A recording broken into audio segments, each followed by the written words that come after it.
यह कौन बच्ची रो रही है? लगता है यह अपने परिवार से बिछड़ गई है। अगर ऐसा है तो यह लड़की मेरे बहुत काम आ सकती है। अब तुझे यहीं रहना होगा और मेरी तरह भीख मांग कर लाना होगा। नीलम और नैन की शादी को काफी समय हो चुका था, लेकिन बहुत समय बीत जाने के बाद भी नीलम को कोई बच्चा नहीं होता है, जिस वजह से अब नीलम बहुत परेशान रहने लगी थी।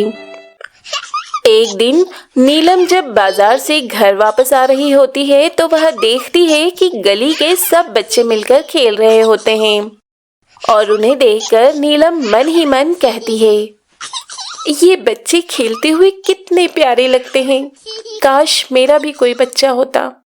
हे भगवान, तू मेरी कब सुनेगा और कब मेरी भी झोली भरेगा।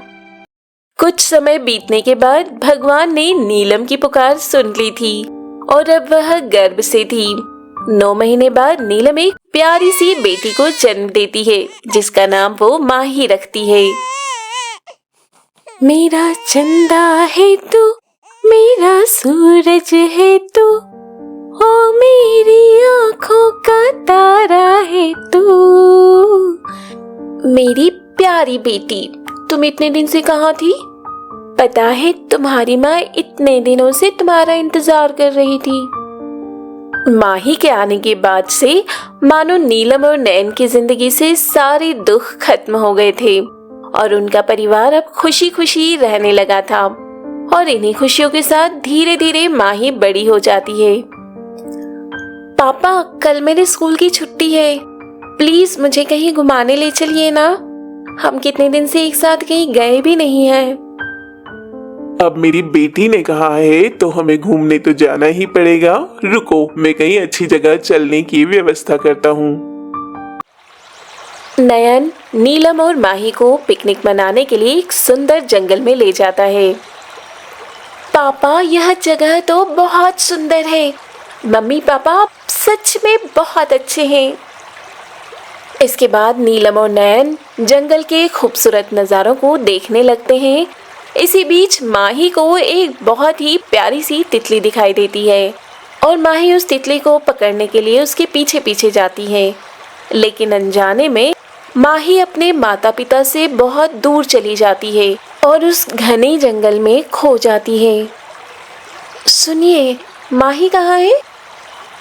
माही को अपने आसपास ना पाकर नीलम और नयन बहुत परेशान हो जाते हैं और तुरंत उसकी तलाश शुरू कर देते हैं, लेकिन बहुत ढूंढने के बाद भी उन्हें वह कहीं नहीं मिलती है।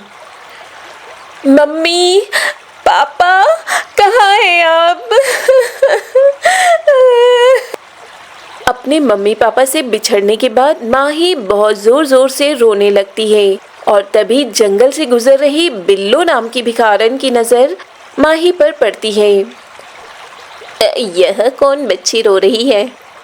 लगता है यह अपने परिवार से बिछड़ गई है। अगर ऐसा है तो यह लड़की मेरे बहुत काम आ सकती है। क्या हो गया बेटा, तुम रो क्यों रही हो? आंटी, मैं अपनी मम्मी पापा से बिछड़ गई हूँ। मुझे प्लीज मेरे मम्मी पापा से मिला दीजिए।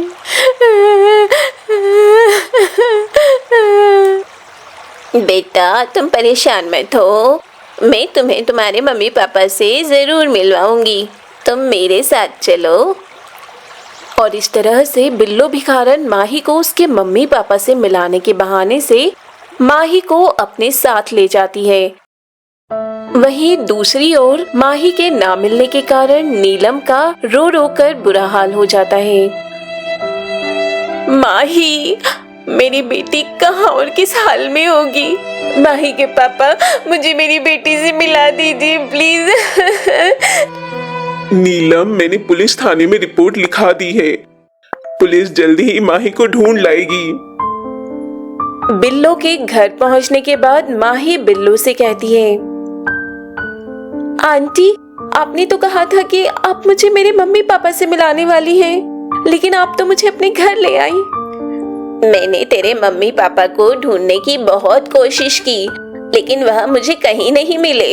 अब तुझे यहीं रहना होगा और मेरी तरह भीख मांग कर लाना होगा। नहीं नहीं आंटी, मुझे घर जाना है, मुझे अपने मम्मी पापा से मिलना है। कह दिया ना तुझे, कान खोलकर सुन ले, कल से तू भीख मांगने जाएगी मतलब जाएगी। जब माही बिल्लो की बात नहीं मानती है और बार बार घर जाने की जिद करती है तो बिल्लो माही को खूब मारती है और उससे जबरदस्ती भीख मंगवाने का काम करवाती है। भगवान के नाम पर दे दीजिए, मैंने 2 दिन से कुछ खाना नहीं खाया है। माही दिन भर भीख मांगने का काम करती है और शाम को उन पैसों को लेकर घर चली जाती है। क्या बस इतने से पैसे? अरे यह तो तू 2 वक्त की रोटियां तोड़ती है, इसका पैसा क्या तेरा बाप ला कर देगा? तू आज कम पैसे लाई है, इसलिए तुझे खाना भी कम मिलेगा। बिल्लो भिखारन माही के साथ बहुत बुरा व्यवहार किया करती थी और उससे भीख मंगवाने के साथ साथ घर का सारा काम भी करवाया करती थी। इसी तरह से धीरे धीरे समय बीतता है और अब माही थोड़ी बड़ी हो चुकी थी। सुन रे लड़की, अब तो बड़ी हो गई है, इसलिए अब तू घर का काम करने के साथ साथ बाहर जाकर पानी भी लाया करेगी। और याद रखना, अगर तूने भागने की कोशिश की तो मैं तेरी टांगे तोड़ दूंगी। आंटी, आप मेरे साथ इतना बुरा व्यवहार क्यों करती हैं? मैं तो बचपन से आपके साथ रहती हूँ और मैं तो आपको पैसे भी लाकर देती हूँ। अच्छा, तो तुझे लगता है कि तू पैसे लाकर मुझ पर एहसान कर रही है? अरे तेरे माँ बाप ने तुझे जंगल में मरने के लिए छोड़ दिया था, तब मैं तुझे वहाँ से बचा कर लाई, वरना तू वहीं जंगल में मर गई होती। मुझे सब याद है कि कैसे आपने मुझे मेरे मम्मी पापा से मिलाने के बहाने से यहाँ ले आई। बहुत जुबान चलने लगी है तेरी, अभी बताती हूँ तुझे। इसके बाद बिल्लो माही को खूब मारती है और माही रो रो कर अपने मम्मी पापा को याद कर रही होती है। माही, जाकर मेरे लिए खाना बना कर लाओ। माही जाकर बिल्लो के लिए खाना बनाती है और खाना खाने के बाद बिल्लो माही से कहती है, अब जाकर पानी भर कर लाओ। माही पानी भरने के लिए बाहर जाती है और जब वह पानी भरकर लौट रही होती है तभी उसका पैर एक पत्थर से टकरा जाता है और माही का मटका गिरकर टूट जाता है। यह क्या? यह मटका तो टूट गया। अब मुझे आंटी से खूब मार पड़ेगी। माही ऐसा सोचकर खूब जोर जोर से रोने लगती है। तभी उसकी आवाज सुनकर 2 परियां उसके पास आ जाती है। क्या हुआ तुम्हें? तुम रो क्यों रही हो? हाँ, हमें रोते हुए बच्चे अच्छे नहीं लगते हैं। इसके बाद माही उन दोनों परियों को अपनी पूरी कहानी बताती है कि कैसे वो अपने मम्मी पापा से बिछड़ गई और कैसे बिल्लो भिखारन ने उसके साथ धोखा किया।